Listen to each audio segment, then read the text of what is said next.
Team Sapo. They operated at the highest level. Now they deserve healing that matches it.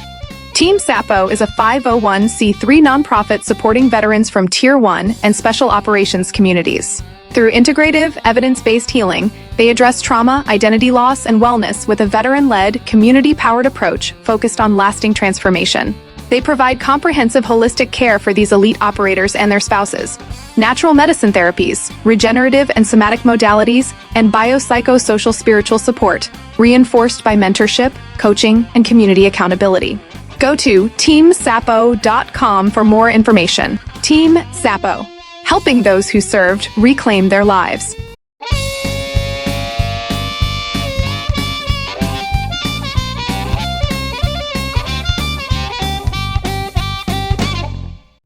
On with us to talk about this exact subject.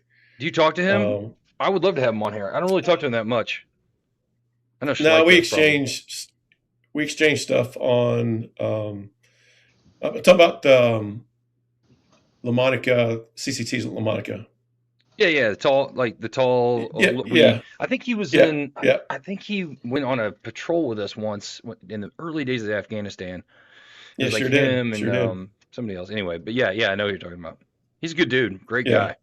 Yeah, he is, and he was. I mean, he'd be the first one to tell you that, that his whole thought process changed, from what because they used to be, even when I went through this schoolhouse in the 90s, it was the rivalry was there. And Sure. If you remember, we had a lot of instructors that at Homestead there. You had dudes that were instructors for well over 10 years that was never really went out and did anything. And then when I first got to the Rangers, you get to actually go on those exercises and actually start interacting with them, and you realize there's really not a rivalry there. They got their job, we got our job. Right, exactly. Especially where we were. I could see when it started bleeding over into something else, but they on those particular missions, they were running the runway, they did the runway crossing points, and we did the CAS, and there was no, like you said, it was all kind of, we were all set in our. It kind of reminds me of something that I've said before, and that is that our air to ground ops concept that we consider to be how we operate normally now.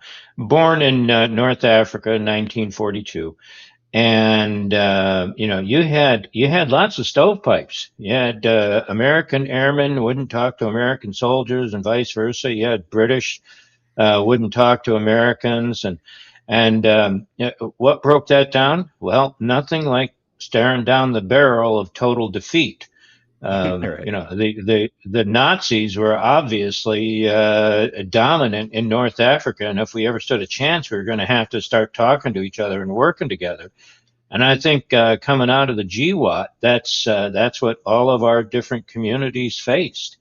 Whoever you want to. I mean, Ethan Brown's Visual Friendly's Tally Target series is really bringing out a lot of stuff. And when you read that and you think about this particular aspect, a lot of our communities realize that if whoever was to blame, we were at the muddy end of the stick, and if we were going to survive, we were going to have to work together. And I think that probably set the stage for a lot of this. Well, I think that's a good point. I mean, every movie you see or every World War II guy you talk to, it was like, man, we were trying to get there before this guy, and they were trying to do this before this guy, and meanwhile, all these soldiers are down there in the mud, like, what the hell are we doing? It was all these bigwigs trying to get advantages and get things done before the other guy. Meanwhile, Joe was in the mud, and he doesn't know this British dude from anybody because they're not doing any kind of joint stuff. But I could see how that would be. There'd be like a rivalry just based on the just the guidance coming from above. Hey, we can't be letting those Brits get here first. We can't be letting those. It's like, well, wait a minute. How about we link up and do it together, and then we're not at a disadvantage. I don't know. It just seemed weird because for us, joint was it. I mean, that was all we did was joint stuff. It didn't matter who it was. We're like, yeah, we all have like I said before, we all have our roles and we all do it. But I couldn't imagine trying to do something against our own guys. And it seemed weird. Yeah, and it's the skills. It's the skills. When you're in the trenches and you realize that the Swiss Army knife just doesn't hack it anymore. Right. You realize that hey, I've got this guy over here, and this is his skill set, and I've got this guy over here, and this is his skill set, and you put these two skill sets together, and it's even better than serendipity or what's the word I'm looking for? It's the sum of the whole is greater. The whole is greater than the sum of the parts. Sure. Uh, yeah. So anyway, But yeah, that I goes think back to what that's a Brandy big was part of talking it. about. I mean, the way that the Rangers operate, you could tell even when we were there in the very beginning, they loved us to be there only because they didn't have that capability. And then they started getting their own guys, and then they found out how hard it was to do. It's not just like, hey, let's get some JTACs of our own. It was like, and believe me, those are great JTACs. I mean, and they probably still have them. I don't know much about it, but it's They do. difficult to maintain that. I mean, you got to have all those, like you said, you Yeah. got to have all the skill sets together. But anyway, go ahead. Yeah. So that's well, that was so after I retired, I was a GS and I helped stand their program up. Yeah, And and I warned them from the beginning. I said, so Zuper hired me. There was already a lot of stuff in place. They failed a couple times when they initially tried to get their quals. So they hired me, and which for them it kind of brought like legitimacy to their sure. program. Like, okay, he's going to run it.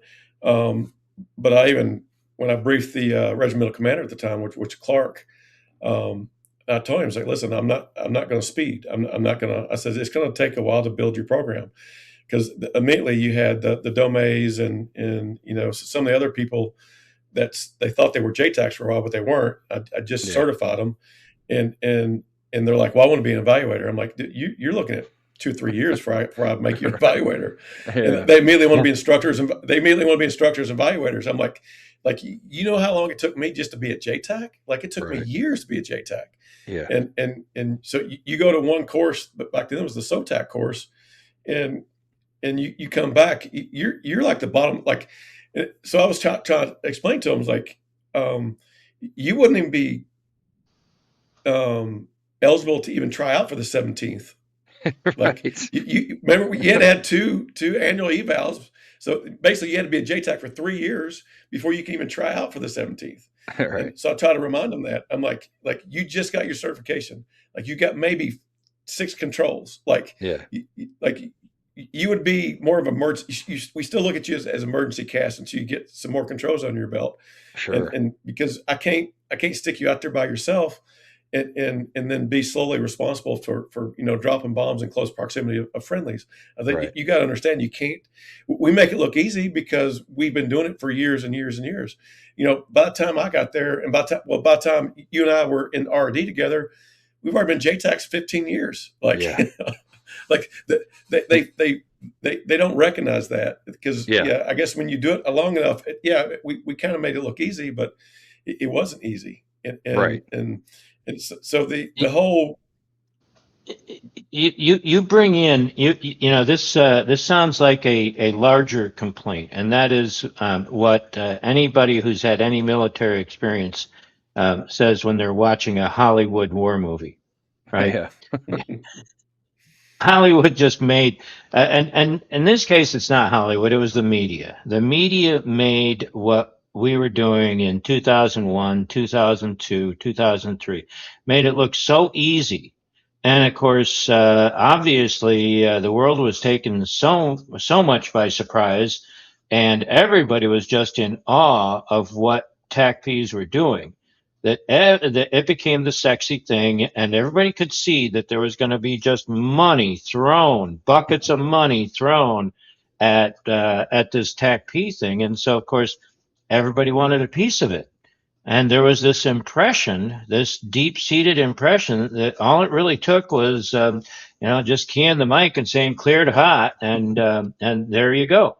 And again, Ethan Brown is not paying me royalties to plug his book, but there is, Is he there right now? it's this. He's like, Steve, don't forget to mention the book. I'll have to tell him, hey, buddy, how about something for the effort here?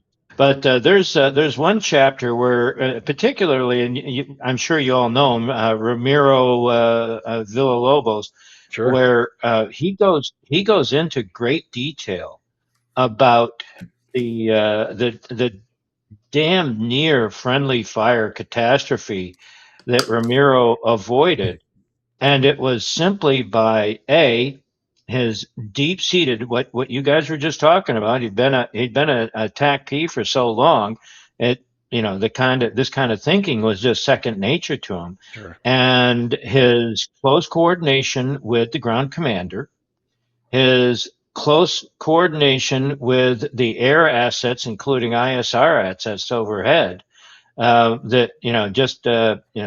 his spidey senses were tingling, and he knew something was wrong, and so he made one query on the radio and avoided disaster.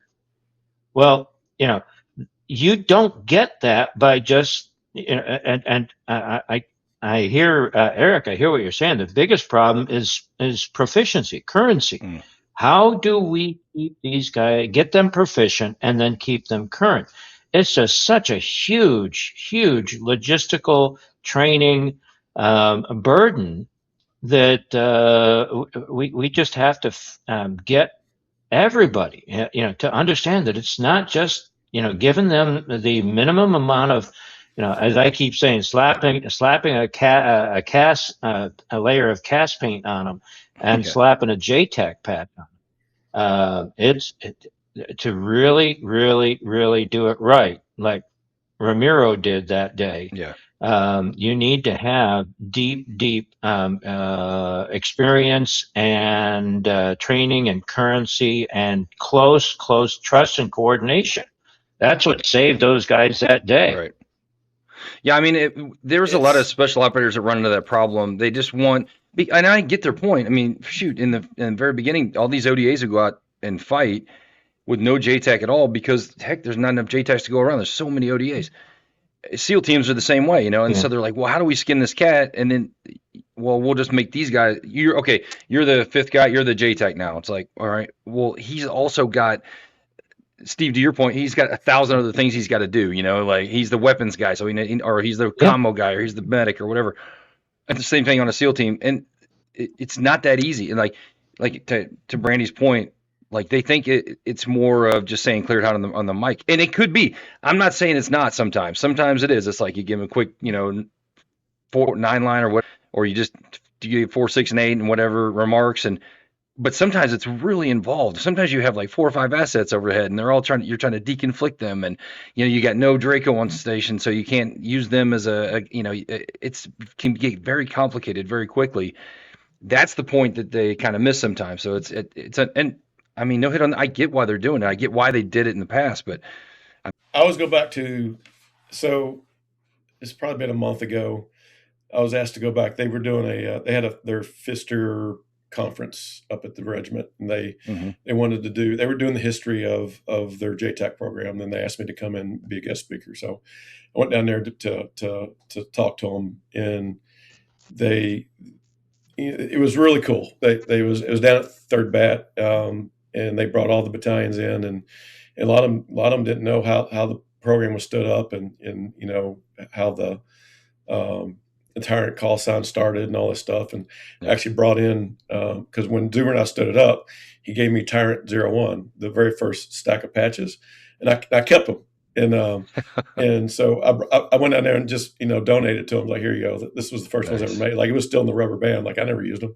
I was a GS. I'm not wearing a uniform, and but they were asking me how we used to train and stuff like that. And then, so they're kind of defaulting back to the range JTAGs. And so I try to explain to them, like, listen, I was at the dam, but after the dam, I defaulted back to like that needs to be more in the training. Like it's easy to stand on top of a hill or a control tower and watch them run in, and you got everything in the world to, all your stuff laid out. It's all nice and sterile. And Right. I said, we used to do stress shoots. We used to do like we wouldn't go to even the MOA just to control air. Like we would throw combat in there because our next deployment, we knew that while we were controlling air, we'd have to shoot, maneuver, and communicate. It was not just standing on a vehicle and looking up like the pictures.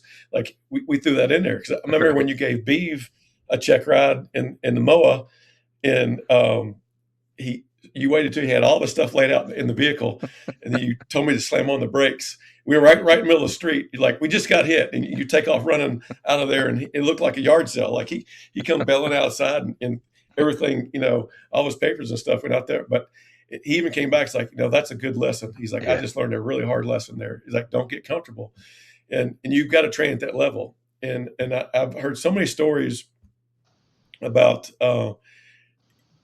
guys after they come to the 17th. They train to that level, and they go into combat, and they finally understand. It's like, man, I never did this before. So I was telling these stories to these guys at the regiment now, and like 2 weeks later, they call me back. It's like, hey, we want to invite you to the range. After you spoke to us, they had a like this huge epiphany. Like, we're doing fist stakes and a stress shoot during all of our training now. I'm like, that's awesome. Yeah. Like that's awesome. So I went there and observed their, they were calling in. They even had the mortar teams out there. They were doing shooting live mortars. They were maneuvering up. They were doing little bird call for fire, and then they were controlling chaos all at the same time. I'm like, that's the standard you need to train at, because you know what? When the shit hits the fan, that's what you're gonna need to be doing. Yeah. And so they're like, we didn't, like, that never dawned on us. And for us old guys, we're like, that's just what we lived through. Like, it's, well, to their point, in their defense, it didn't dawn on us either until we went to combat. And then we're like, holy shit, I am woefully unprepared for this right now. Like all these guys that say, GD gave me this hard check ride. I'm like, dude, that's because I've been through that shit. I just got all my stuff out, and they're like, hey, we got to get the hell out of here. I'm like, and you gather all your stuff up and, run and stuff in your ruck. I mean, all these lessons come from somewhere, and man, you don't want to like pray. You don't want to say thank God for the war, GWAT or whatever, but man, we learned exponentially more lessons than we'd ever learned, in peacetime, for sure. And we need to make sure that we remember those lessons, because it's an axiom: train like you fight. Right. And it got me thinking about, I was the squadron commander out at Kuwait when the Udari Range accident happened. Yeah. And for the Army, this was the perfect setup. They owned the range, and it was the Air Force guy on the ground, and it was the Navy guy overhead.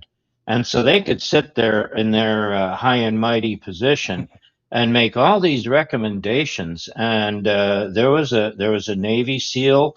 I think he was a very high-ranking NCO. I don't remember exactly what rank. And there was me on our side saying, all these changes to training. Now, this is only 6 months before 9/11. And they're recommending changes to our training regimen, which, as we were just saying, was already too static. Right. And they wanted to make it even more static, more sterile. And we're saying, we got to train like we fight. Yeah. You cannot remove the danger from training. You cannot remove the chaos. In fact, the more chaos you inject into the training, the better trained you'll be. And hopefully, our sons and our grandsons 20, 30 years from now will not be having to relearn this train like you fight lesson all over again. Right. I don't know who it was. I want to say it was Schleich, but I think he was the one introduced or turned me on to having some sort of radio or a recording device with combat sounds on it as you were controlling. It never even dawned on me to do that. You're out there, it's nice and peaceful and quiet, and you're like, clear it out, it's cool, when you drinking whatever. But then he's like, he would turn something on, or he had a boom box. I can't remember what it was, but man, it was I'm like, this is it. And then from there, you just kept compounding onto that, and well, oh, what about this? We also do this in combat, and then I mean, it was such a cool little transition. Not a little one. It was a cool kind of transition into the way we usually like your point, Steve. You train like you fight. I mean, Jazz Erickson, you say that stuff all the time. He'd be like, "Hey, you gonna do that for real? Is that the way you're gonna do it in combat?" I'm like, "No," and he's like, "Train like you fight." It's Yeah. not just lip service. I mean, you gotta. And these people, some people think it's like, You "Oh, look get, at this guy, this try hard, trying to look cool or whatever." I'm like, "Hey, man, you can either and that old another axiom." You can either train now or you can bleed later. You can. What do you want to do? You can't do both. right. So yeah, man. Yeah. I think it was that's one of the SEALs mottos is the more you sweat in peace, the less you bleed Right, in right. war. Yeah. That's Like, real, man. and like you can't train Yeah, enough. exactly. You cannot train enough. Like it's And because you just the enemy always gets a Sure. vote, so you never know what they're going to do, and as you train in a sterile environment, you're not helping Right. yourself out. But maybe when and you're very first JTAC and you're just learning how to talk and you're learning how to, you're learning the basics, but there's got to be a stair step to where you got to be able Sure. to multitask. and our leaders ought to look for the most innovative thinkers, because train how you fight is it requires a lot of innovative thinking. Yeah. Like JD, you were talking about. You had never even envisioned a scenario like you found yourself in. Well, somebody did, Right. thankfully. And the more innovative trainers we have who are thinking of innovative scenarios, I mean, obviously, after a while, some of the scenarios become rather Right. stale. Oh, yeah, this is the fifth time I've seen this scenario. You need to have guys coming up with brand new scenarios all the time that just keep you on your Yeah. toes. And even if they're not real, even if it wasn't something you I did remember, downrange, I mean, you can modify something that happened downrange, or you heard about a guy that did something, or there's always some way to kind of modify it and make it better or different. what if you remember, this was years before digital casts.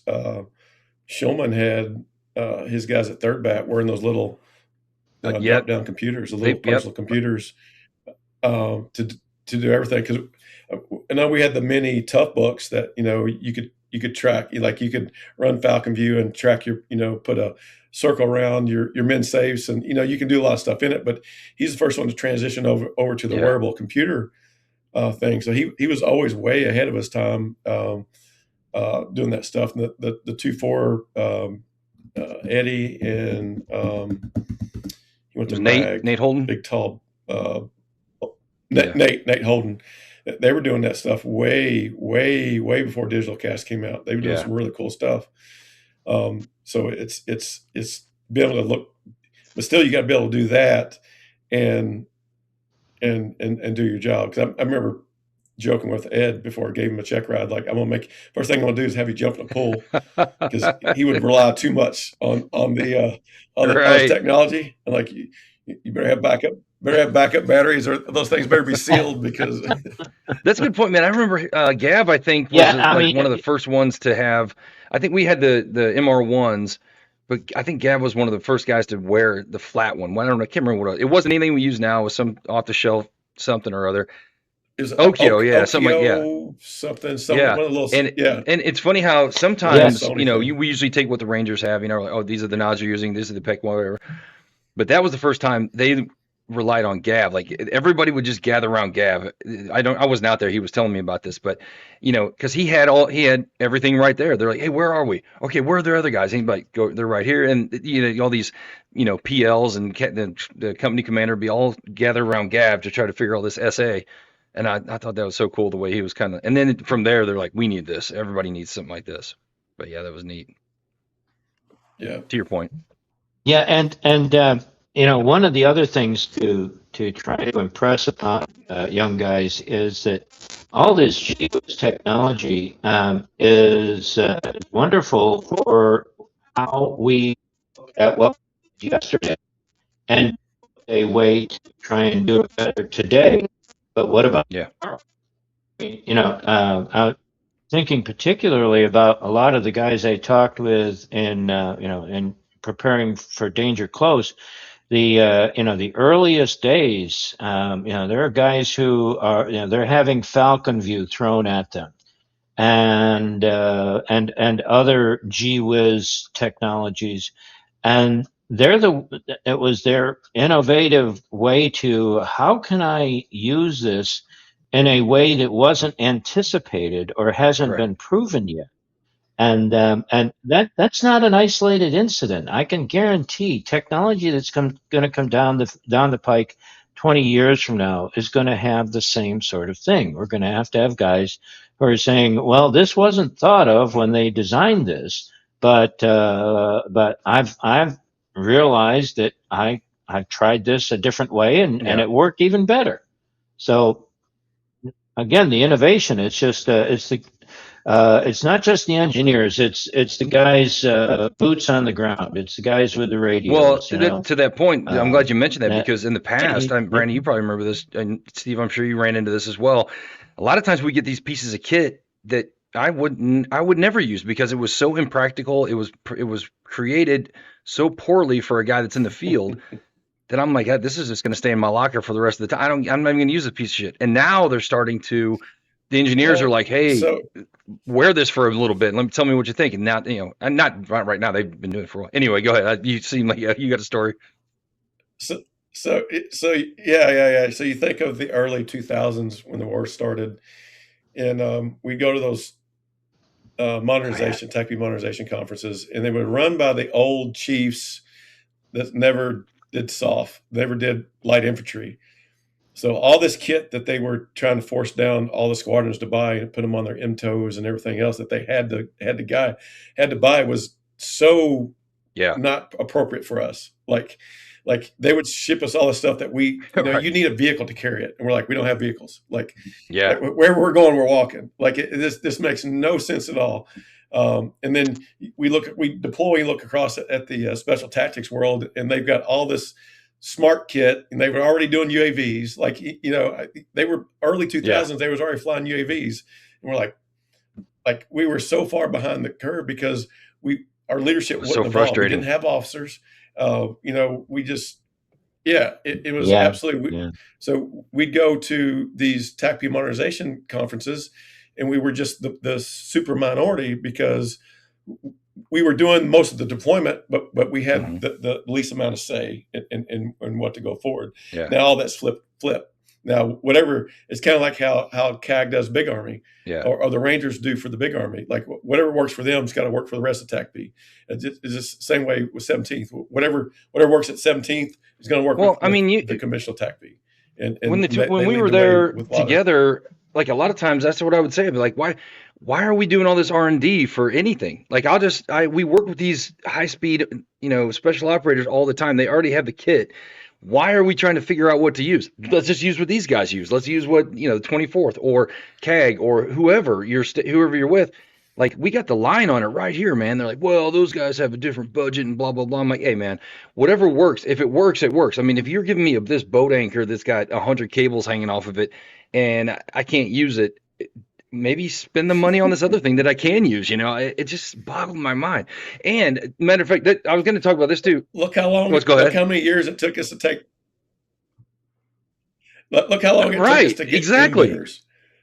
That blows my mind. Like, we used to have to borrow the smaller radios from the regiment because they wouldn't give us emitters. Here's a military history moment.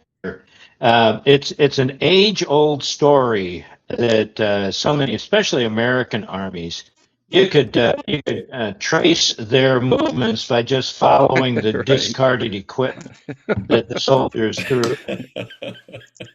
And yet, at the same, they're paying for what they really need, and it's a story as old as time, I guess. I never understood a senior NCO or a senior officer at some sort of group or wing level telling me on the ground that I just got back from a deployment what I needed. They're like, I don't know how many times I was told this. Hey, I need this, this, and this. They're like, you don't need that shit. I didn't need that when I was in. You don't need it now. It's like, what's happening right now? Like, how do you justify that shit? Eric hit on that just a moment ago. It was a turning point for TACPs when they finally created Oh, right. the officer TACP, Yeah. the officer TACP career field. Because I guess we're now getting TACP officers who are up in the Yeah. 05, I 06 know. range. Isn't wait, who's Uh, that? That's where CCT got all their power, was because they saw that ahead of us, right, and they're like, right, we're going to start promoting. yeah. I mean, they got like 1, 2 star general. I mean, I don't, maybe SPOs, probably 4 star. yeah, yeah. Yeah. Yeah, Yeah. the first TACP to make general officer rank, the entire career field needs to have a great big gala party. Hell yeah. Hell yeah. But I was gonna. We'll I all thought I come didn't from put this in the wherever. email, but I thought of this also. I was just talking to some TACPs the other day, because as the nature of my job, they come cycling in, and I was like, well, what do you guys, have you guys heard about this? And they were from the 18th ASOG, and I was like, well, do you talk to the third and the first about anything? Do you guys cross ref? And they're like, sometimes not really.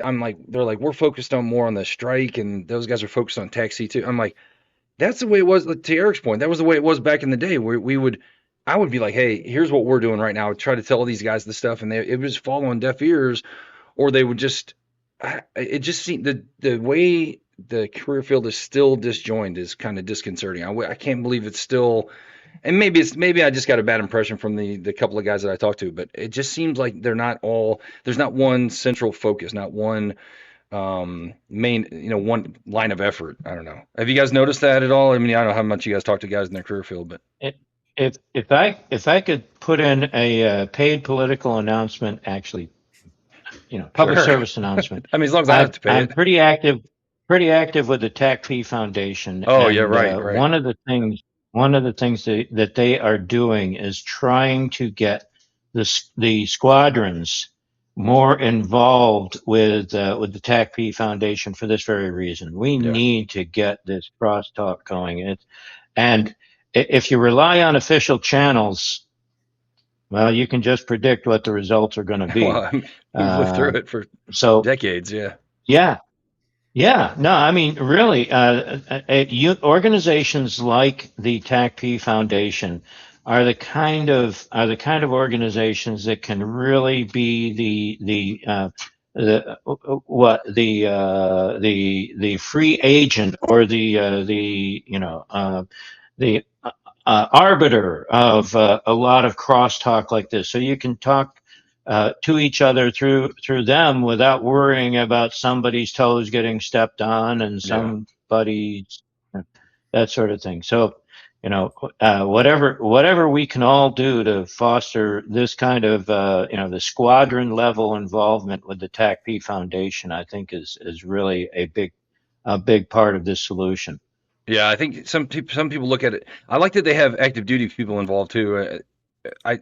I think some people look at that like they used to in the old days, where it was like, the Right. TACP Association was like a beer drinking fest, which, whatever, that's fun, that's cool. But I think people are missing that, like you said, Steve, the foundation is really, it's really come a long way. I mean, they're like, what are the 501(c) or something, or 501(c)(3). Yeah, They can yeah. lobby Congress. I mean, I they're I doing a don't lot of great understand. things. So yeah, I don't understand all the legal mumbo jumbo, me but neither. the TACP Association has been created separate from the TACP Foundation, so that the TACP Association can lobby and collar congressmen and so forth, where the TACP Foundation is strictly a 50, whatever, Whatever. to just take care of TACPs and our families. Nice.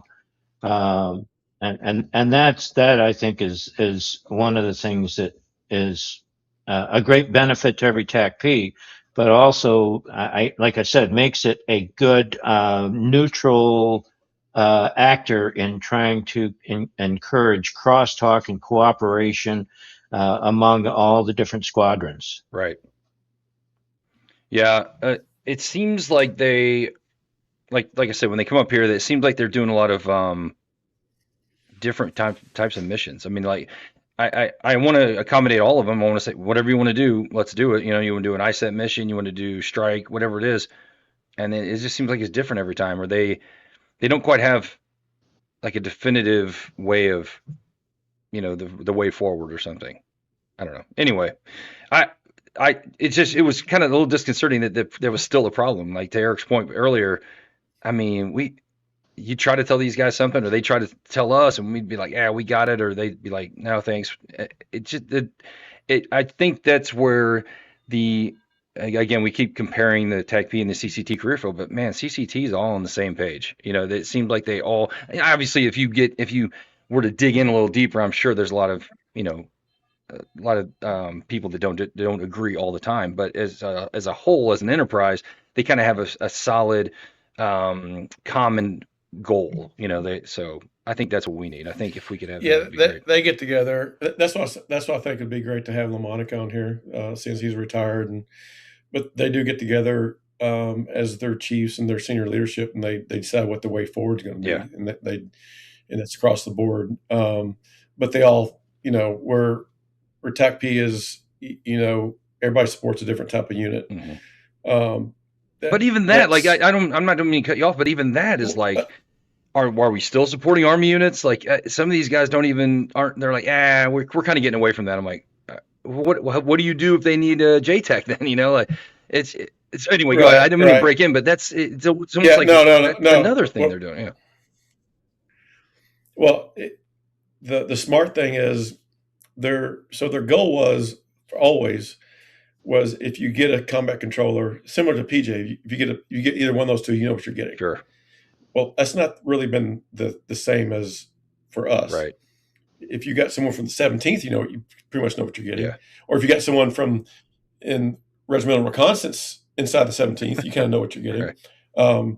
But you get someone back in the day, someone from Hood, someone from Alaska, someone from Kansas.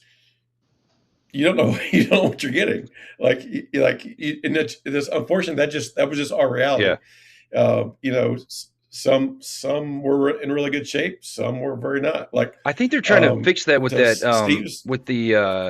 with everybody going to the same training in the beginning and being JTACs and all that. I think they're making that effort, but it just seems like that is an awesome effort. But after that, it's the kind of like you were talking about. It's like then what? Then you don't.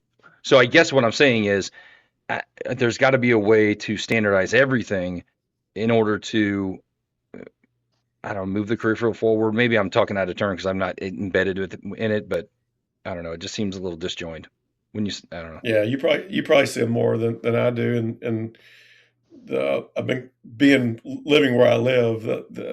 My only interaction with TACP has always been on 17th, probably the last 30 years now. So, I don't really interact with a whole lot of conventional TACPs, and haven't since 99 or 2000 when I got there. Steve, what about you? Do you talk to anybody, or I mean, aside from the foundation, do you have any your old AOs I mainly my communication is mostly through the foundation, some through LinkedIn.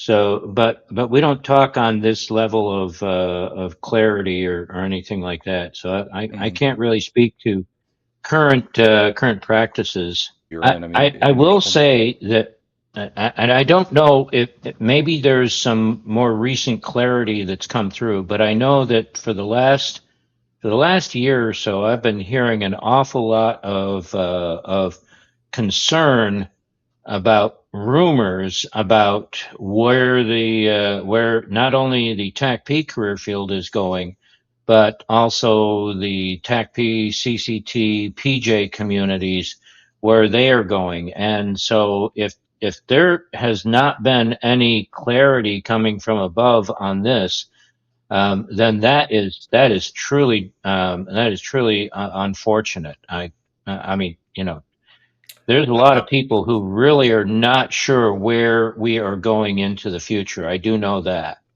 I think there is. So talking to the last 3 or 4 chiefs that come through the squadron, I had a long conversation with Dax. Man, between Dax and Matt Davis and TJ and all the ones that were like staff sergeants when we were there, they're all like senior Chiefs is getting ready to retire, but I'm so proud of those guys. They're just Yeah. so awesome, so dialed in, and they've done such a great job moving the ball forward. But yet Dax is, we spent probably 5 or 6 hours with them that day to give us a whole tour and told us, about their mission and everything they're doing, and then we were talking, when he left the 17th, became a chief. They made him go somewhere else first and moved him around and went to 10th Mountain. But the Chiefs, it seems like the career field's headed in the right direction overall. There's a lot of stuff that we don't know. I mean, we've been out of it for a long time now. Yeah. But overall, it seems like they're it's definitely consolidating the efforts. We just last weekend, my wife and I were at a we were helping out at a bodybuilding show, and there was a Air Force Special Warfare recruiter table there.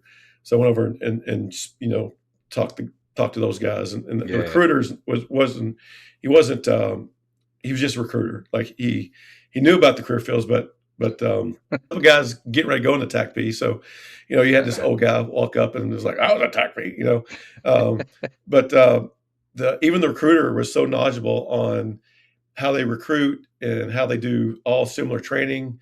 There for a while, with even you go to the 17th, they would go with the AST, and then the 17th created their own operator course, and but now they're getting they're knocking out a lot of this training prior to them even going to our schoolhouse. Like they get a lot of standardized training. Like if you make it past the first 30 days or whatever it is, the weed out phase, they go into some skills training, and then they get farmed out to where they're going to go.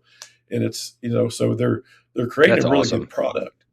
Yeah. Yeah. It's just amazing what they're doing. Yeah. I love that, because as good as we were at Cass, and we were, everybody, even I don't care who it was, even if he was at Hood or if he was at Bliss or wherever the hell he was, that a guy in a TACP career field was usually pretty damn good at Cass. Whether it be sitting at a table, he could still get on the mic and really rock it.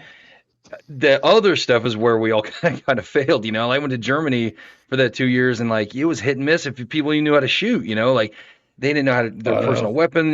We never went to the range, and it's like, so that I like that base, that foundation they're building for those guys, because that's, you go to an army, if you go to a army unit where they got 11 Bravos, they all know all that stuff already, because that's what they do. So yeah, that was I'm glad to hear that. That's really good, because we can teach you Cass later, like you can just go through the like we did, like, I mean, but or did I hear something like they're going to be JTACs coming out of there, or what part was that? Their plan is to extend the pipeline to where they show up as a JTAC. Okay. So I'm not sure if that's inactive yet or not, but one of the biggest things that like I was talking to Dax about was something simple as, we were all trained on the heavy weapons, the saws, whatever was vehicle mounted. Sure. And I know the SF TACPs were all trained on it, and but your normal TACPs, like you couldn't, because I always try to explain to Dax, like I remember being on patrol with RD, one of the vehicles in front of us gets hit, and they had a TACP with them. I'm like, "Hey, you need to get there on that gun." He's like, "I don't know how to shoot the gun." I'm like, "How you not know how to shoot the heavy weapon that's on your vehicle? Like, how'd you not know?"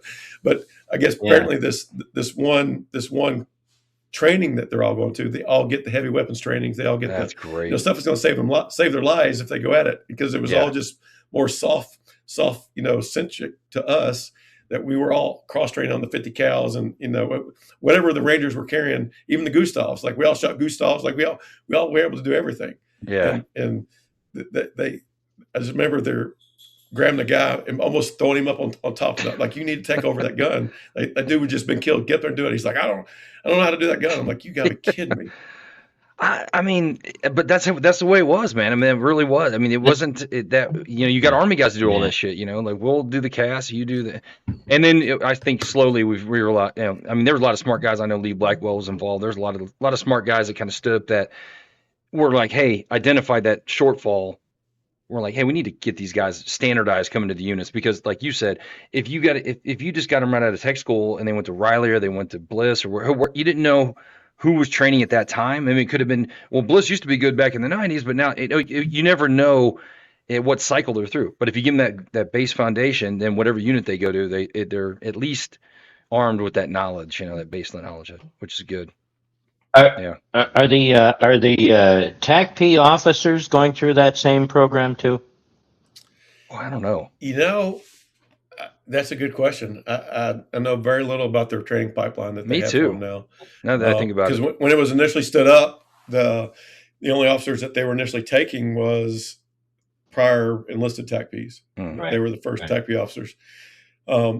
I did go back once when Adam was the superintendent at the schoolhouse. He had me come down and be a guest speaker. And there was a couple officers going through the actual schoolhouse. So I was going to say, it would make sense that they all just go through the same training, kind of like. Yes.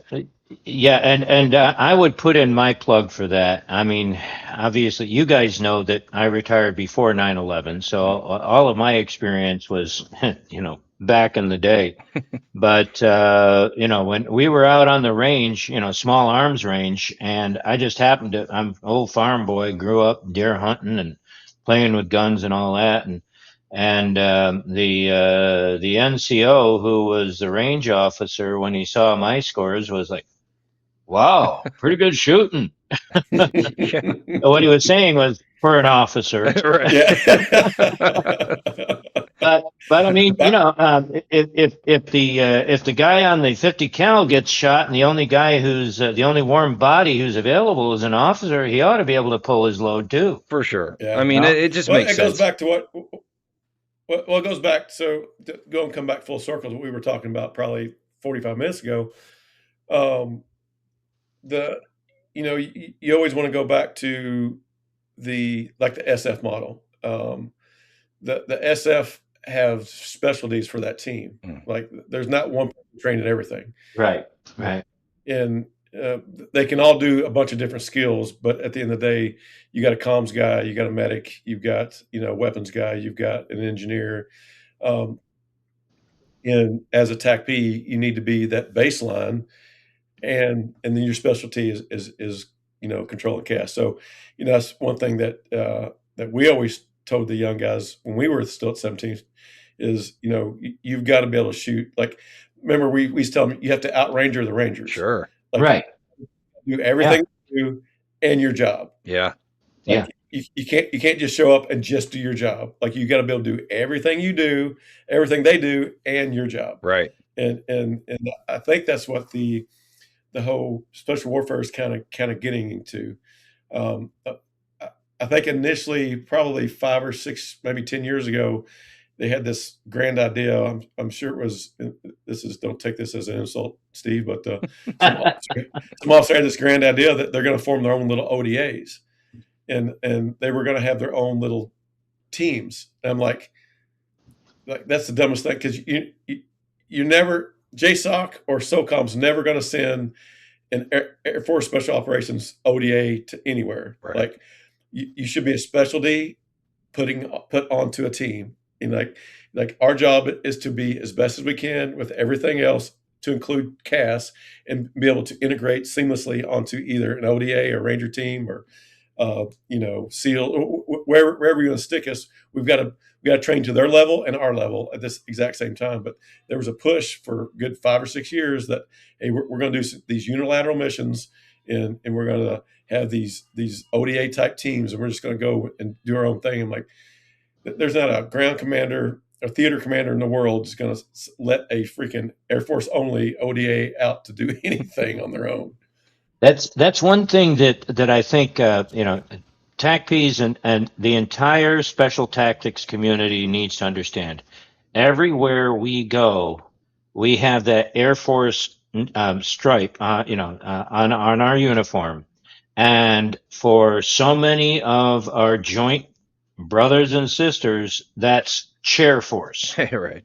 And we carry that with us, and we have to prove ourselves. So to my mind, I think, it's almost like we ought to sort of adopt, take a page out of the Marine Corps and say that every Air Force Special Tactics officer or enlisted needs to be a rifleman first, or have those basic soldier skills that we then build on top of. Yeah. I mean, Because I could we're speak. always going to carry that. Go ahead. Well, we're always going to carry that Air Force or Chair Force Right. or Air Force or whatever stink with us wherever we go, and we always have to live it down from day one. Yeah. I mean, I can speak from my own experience. I didn't grow up on a farm. I didn't shoot guns when I was a kid. And when I got in the military, that was the first time I'd really shot. And then, just by the nature of the career field, I didn't get a whole lot of time. It just took a long time for me to get to that point where I could shoot well. And where now they're doing it the way they're doing it now, that's the way to do it. I mean, you got to make these, because you never know. Again, just kind of like you don't know which ASOS you're going to get. You don't know where these kids are coming from. Like they could be coming from, BFE Illinois, that doesn't, and a city kid who doesn't know shit about anything, and you got to teach them all the stuff. So it's good. I'm glad to see that, man, because there was a lot of time, kind of like you were saying, Steve. Like you never know when you're on the range. And they shouldn't be like, wow, that's pretty damn good for it should be like, everybody should be shooting well all the time. It shouldn't be a crazy thing for somebody to shoot well, anyway. I remember you and I were at a shooting course, JD, and I think we were on the pistol. I think it was the first couple of weeks, we were just shooting pistol the whole time. And we got done shooting, and I was going to take my paper down and keep it. Because I was shooting really tight that day. You took it from me and threw it away. You're supposed to shoot that way. I'm like, it dawned on me, I'm like, you know what? You're right. Like I was a little more abrasive back then, yeah. Hanging that up. Yeah, I should not be hanging that up and showing how. Hey, look at me. No, that's the standard. Yeah, I'm supposed to shoot that way. Yeah, that's what we're doing. That's what we're doing out here. Yeah, you're supposed to have a small. Yeah. Oh man. Thanks for meeting the standards. Now go get some. Right. Yeah, keep going. Yeah. Yeah. And that's right. When they should be able to pick a TACP from any squadron and throw them on any team in the world, and they should know what they're doing. For sure. And everybody should, and it shouldn't be like a mech guy, it shouldn't be an armor guy or a light guy or airborne guy. You should be just a JTAC, have a ruck on your back, and then if you have the luxury of sitting it down inside a track and going with a tank column somewhere, cool. If you have to go in a helicopter, you should know how to do that. I mean, it should be you should be and I was pitching that back in the day. I mean, I never understood these guys who were like, well, I'll never walk in anywhere. I'm like, shit, you might do. What if you throw a track and you got to walk the rest of the way down this, desert, whatever it is. I don't know. But yeah, good. You're exactly right. You're exactly right. There should be a core set of skills. And every single swinging, ought to possess those that core set of skills. And so, you go to a specialized unit and you pick up some more skills. But then some years later, you go to a different specialized unit, and now you're learning new skills. But still, those core skills are there. But even so, like I know Brandy and I talk a lot about SOF. That was kind of the majority of our. You got to do the same thing if you go to an armor unit. How you need to drive that tank better than this guy. You need to be able to run this APC or whatever the hell they got now, whatever it is, whatever Army, Navy, Marine, whatever unit you're supporting, you need to whatever that guy, out Ranger the Ranger, out SOF the SOF. You need to know. Because we already always talk about this. You walk in the TOC, and you are already behind the power curve. You're already the Air Force guy, the shitbird, so you have to prove yourself to get even with them, and then you should be surpassing them in whatever they're doing, run faster, drive better, whatever it is, shoot better. Otherwise they're going to discount you. And it's important that you do prove yourself, because you wield the most powerful asset on the battlefield, that you are the most lethal guy out there. And if you can't walk in there and have a presence about you, and they don't trust you, or that you're not holding your own, you are cheating not only yourself out of an opportunity, but them out of could be a life-saving asset that they need downrange. So yeah, it's it's not It's a like matter the of should you. It's you got to. Go ahead. Sorry. so the guys that's gone through weapons school. We when I was working with McPhee with the A2G, we were doing ISR. We were over in Hawaii on a contract with the 25th ID. We brought Jared Hodges over, who was a great JTAC to begin with, and he came over. This is at the end of his career. I think he was on terminal leave. He was weapons school grad at this point. What he was able to do and the way he was able to brief, like that patch goes a long way, and that should be the same way. I was on out in San Diego. We was on a naval special warfare contract, and we were doing briefs with their JTACs, and one of the platforms was flying for us. I can't remember what it was, but one of the female weapons officers was a patch, and she came down, and they were doing their training, and they were asking questions about this. I looked over, I'm like you guys have no idea what you have in this room. So I introduced her, and I was like, go up there. And so she was like the amount of her level of knowledge on weapons and weapon systems and stuff, that they were all like, holy crap. I'm like, yeah, she's and that should be the TACP. Like, you should be able to go in at any time, just like they expect Green Berets. They should be able to go in, brief, foreign commanders and stuff like that, and run battlefields. That should be the TACP. You should be the weapons expert. You should be able to go in and brief at the highest level professionally and know everything that you're talking about. And it's to watch Jared interact with these, full-blood colonels and generals and stuff, and just absolutely just floor him on his knowledge of tactics and weaponry and stuff like that was so cool.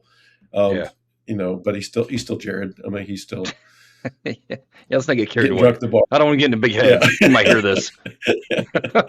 No, I love that kid to death. He's a good guy. Oh yeah, he's awesome. But as much as they give respect to that fighter weapons school patch, it should be the same. You see somebody walking with a TACP patch, it should be the same level. It should be, all right, there's our air expert. Have him come in and help us train for this, or help us plan for the next mission. And that should be all the way down to the youngest JTAC to your senior JTAC. Yeah, I'll tell you, you're exactly right, and this is another dimension of it. At least it occurs to me is this is exactly what the ground commander, whether it's a platoon leader or a brigade commander or whatever, needs to be able to turn to his JTAC and get the full breadth of air mindedness of what the air picture, what the air can bring to his fight, the full air to ground integration. That needs to be our expertise. That's what the TACP patch should say. You ask me anything about the air to ground integration, what's going on in the air, what can air do for me right now? You're the shell answer man, to borrow an old cliche, but Sure. yeah, you're the one-stop shop for all of that. That's the standard as it should be. And it's not enough to just to have the Army guys acknowledge that. Like, you have to live up to it, kind of like you guys are talking about. Like, you can't rest on your laurels or sit around and not train. I mean, yes, it can be exhausting to train all the time. That's basically what a TACP does in peacetime, is just train. I mean, it got really old fast, like when I was a kid, when I was younger. But I didn't understand the value of it. I was like, man, God, we got to go train again. Gee, would it? And Keith Ingram would be like, get your ass out there. What are you guys doing? Get out of the bay. Stop sitting around. Let's go train. And it paid off. I mean, you have to be that expert. So when they look to you for that, you can provide them with the correct answers. Because I mean, if they look at you and you got this dumb look on your face, and not only have you made yourself look bad, but you've made the rest of every Air Force guy they ever met from then on. I don't care if it's a cop or whatever. They're like, yeah, I know. Oh yeah, I know about you Air Force guys. I met JD. He stepped on his crank, and now everybody sucks. So you not only are you making yourself look bad, but you make everybody else look bad that's got an Air Force patch on. So another one that all the guys that I talk to all the stories that I read are all emphasizing that you also bring to the ground commander the essential. You're the communications conduit. You're the Yeah. one who is talking to air overhead. You're talking to ISR. You're talking to the ground commander, and all of these are, you're the communication center, and you're the guy who is able to flip through these channels seamlessly, as well as Right. bringing all that other critical information. So, yeah, we put an awful lot on these young guys, but it's essentially that's what we do. That's right. Yeah, Yeah, they can't be like, "Hey, Air Force, how do we get some air?" And you're like, "Yeah, I don't know. I forgot. yeah, I forgot to fill my radio, or I didn't get the right freaks, or that's the thing you got to Yeah. know. Yeah. yeah. Especially what we did. There was no backup. Like some of the conventional side, they have a non JTAC with them, almost like an Mm. RTO. Um, but it was never an option for us not to make comms. Like we had to make comms. Yeah. I remember we were at or NTC. I was at Shaw, so I was at the ASOC, but we did a rotation. I want to say it's NTC. But we're out in the middle of freaking nowhere. But like 2 weeks before that, some of us spent like 2 weeks up at the SF comms portion of the HF portion of their comms, the 18 is it Echo, wherever it is. Yeah. And we were doing HF shots across the ocean, and we're building all kind of really cool antennas. Like those guys, it was the '90s, so we didn't have SATCOM readily available. Sure. So Right. HF was our thing. They were showing me how to get a hold of the patch. Is it the Mars station in Greenland? I can't remember what it was, where you can make phone calls. And Yeah. so Right. we were literally out in the middle of the desert, and the brigade commander comes over. Is like, I really need to make a phone call. I really need to go back. I said, who do you need to talk to, sir? And so I built this freaking huge, freaking long wire, terminating long wire. I'm like, maybe it'll work. And I was able to hit one of the ground stations. I think there was one in Canada. So I bounced one in Canada. And I said, all right. I said, you're on a phone, Patch. I said, but you got to release and say over, and then release it. So he thought that was the coolest shit ever. He's like, It man, is the we need coolest more shit, TAC. man. That is. He's like, we're like, we need more TACPs out here. I'm like, Yeah. because I was at the ASOC, there was nothing else cool I could do. It's like I'm gonna be the best comms guy that I could be. So I just learned all the weird comms shit that I could do. God, I But wonder how it finally much. I paid wonder how off. much HF stuff they do, because I remember since you mentioned that, you were making field expedient antennas all the time, and you were trying to do like because we were down in Panama, we tried to skip it up to McDill or whatever. I wonder how Yeah. often they do that stuff now. That's a great test, because nowadays, like you were talking about, we didn't have SATCOM then. It's pretty unreliable now, and it's loud as shit. Like, I mean, if you key up on a SATCOM radio, you might as well tell everybody you're there. So I mean, it's not the Yeah. it's not the best thing anymore. It's not the go-to anymore. Huh? Yeah. I can remember, and again, this is back in the '90s, but I can remember the first time that I heard that a TACP could make his own HF antenna. I was like, you gotta be kidding. It's a lost art, I tell you. I mean, and like to your point, Brandy, that course still goes on. I mean, they still have a SOCOM course that, man, these guys cycle through, and they know everything about HF now. I mean, it's really fascinating. It's really cool. It's a lost Yeah. art. Well, Because if you because haven't we're watched the movie Independence Day lately, watch it again, because hey, you never know, that may be what saves humanity is knowing how to use HF radio. oh yeah, Yeah. yeah. Yeah, we built probably a 50-foot tall weird antenna out at Shaw, because we were being the ASOC. We ran all the monthly HF check-ins, so All everybody in the right. group had to make comms with us. And I'm like, well, let's just build this huge. So I had one radio that was just to receive, and then everybody thought that one big ass antenna was transmitting too. I'm like, no. Then I had terminated long wires pointed in the other, like Louisiana, because we had Fort Polk, we Yeah. had 10th Mountain, Bragg. I'm trying to think, El Campbell. I'm trying to think everybody was in our group. So I Yeah. had different guys with terminating long wires pointed at the other bases. That we had azimuths there, but we had one huge thing that would just to receive. Oh man. So so everybody that came down was like, man, that thing is amazing. Like it can transmit and receive. I'm like, yeah, you didn't see the 6 other guys with radios pointing I mean, way. it's involved. If they could skin that HF cat where it's like super easy to make, and that would be great. But it's just the new Harris radios will auto tune and find you the best frequency for you. Oh, will they? They do the ALE, automatic link establishment. It does a lot for you. But it's been years since I've messed with a military radio. I'll probably can't even feel one now. I had to put in a frequency on a 117 Fox the other day because we had one on the ops desk, and it was like, no, wait a minute. I know this is intuitive. I had to think about it for a second. So I went to the very first 117 Fox course that Harris ran. It was Tony. I think I remember that. Were you guys go to Syracuse or something for that? Yep. Yeah. That was. But that thing was so it we never even touched the capacity of that radio. Even the big one back then, the Gulf's even better, and they probably got a different version now.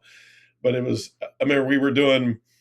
One side of the room was doing secure half quick, and we were retransing to another. The other side of the room was doing secure frequency hop, and they were talking to each other. I'm like, with 2 different fills. I'm like, this is amazing. Like, how are we doing this? And it was, they really fine radios. It's probably even better now. It's probably completely more cosmic now.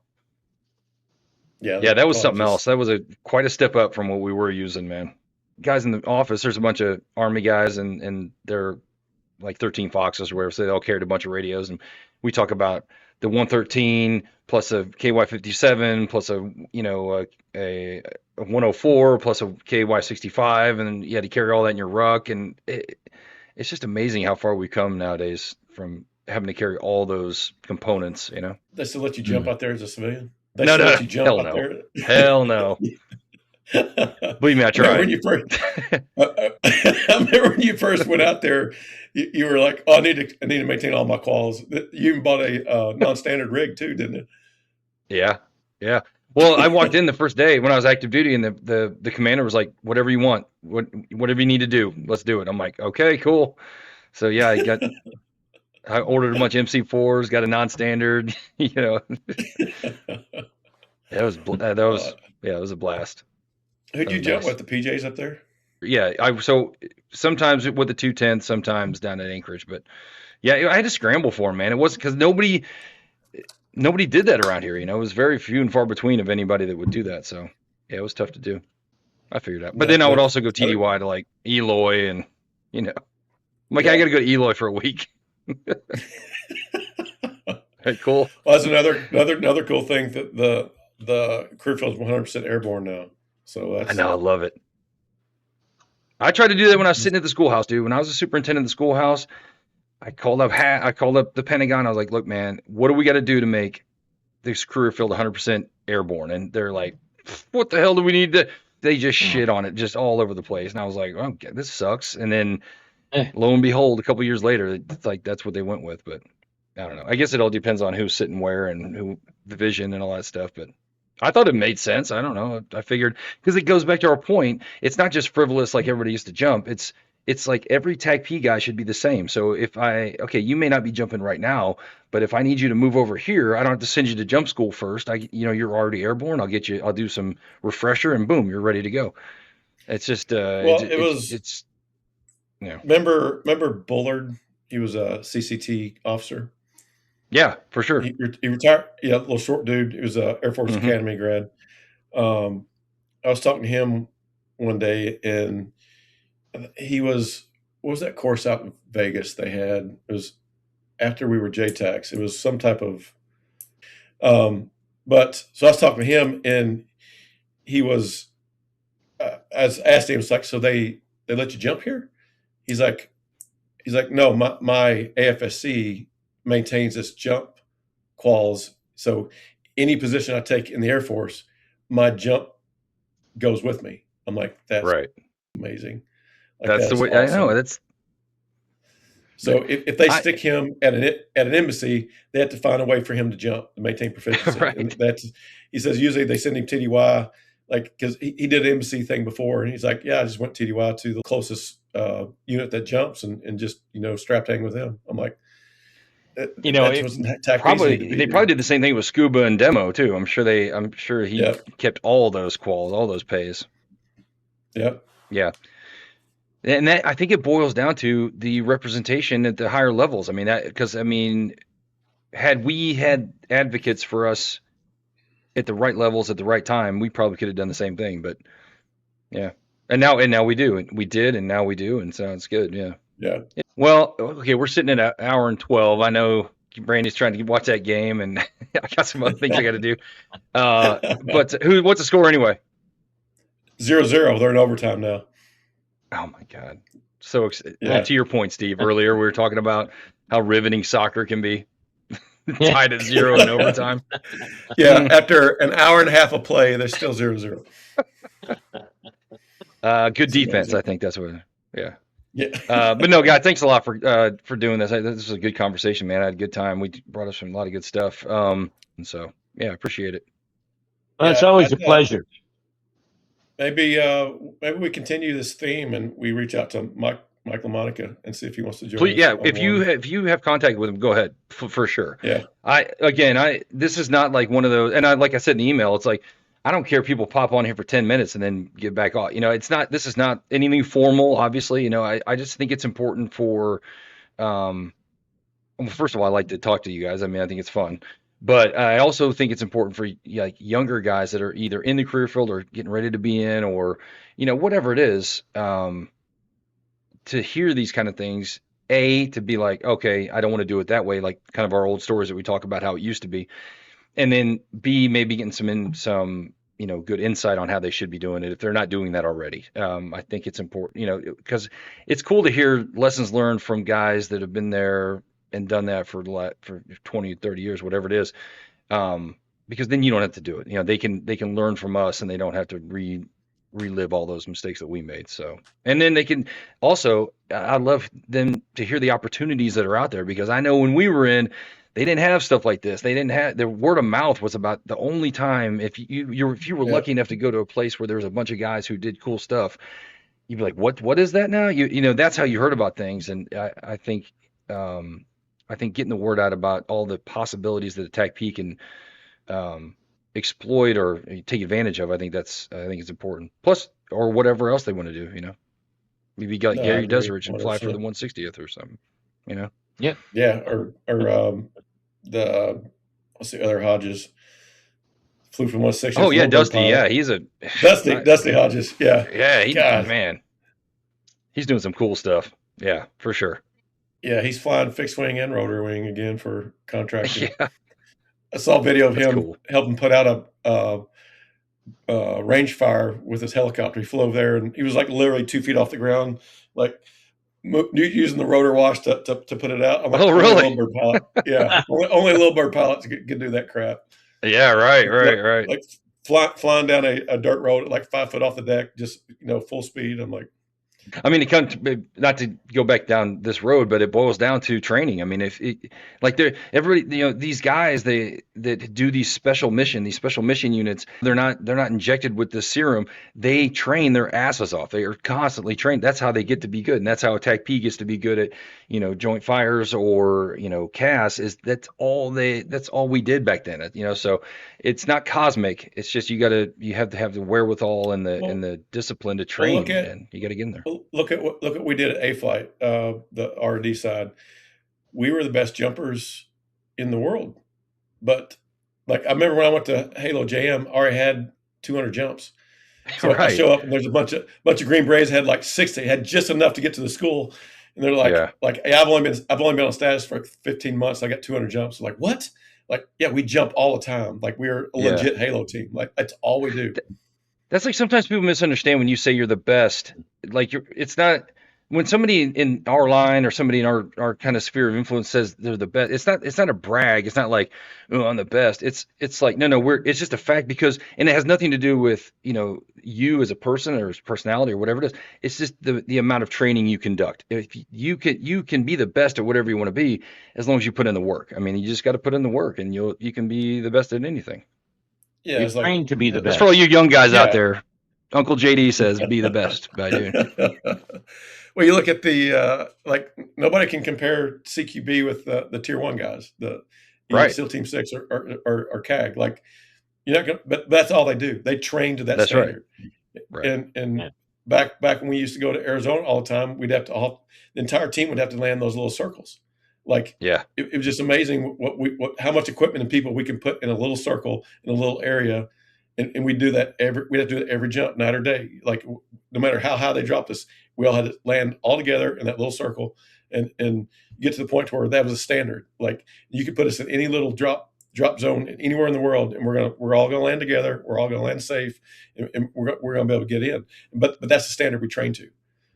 And Like you didn't just put on your chutes one day and just start doing that. I mean, we all landed far away from each other, and then we slowly made that circle smaller, and then we finally made it. Yeah. And people forget there's like, good. It's a training program that is designed to make you the best. Right. Like I think you were saying, JD, it didn't start out with it worked everybody to a standard where now it is just you're trained to be able to do that. And right. Yeah, you're the best, but it's because your training program was designed to make you the best. Yeah, it's got nothing to do with me.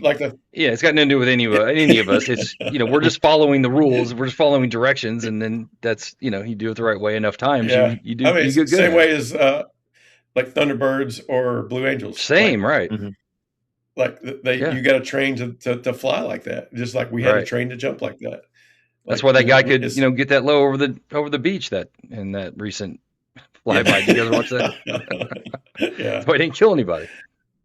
Yeah. But that was hilarious. Yeah. All right, guys. Well, appreciate it. Sounds good. Always a pleasure, gentlemen. Yeah, you too, sir. Same. All right. All right. All right. See you guys.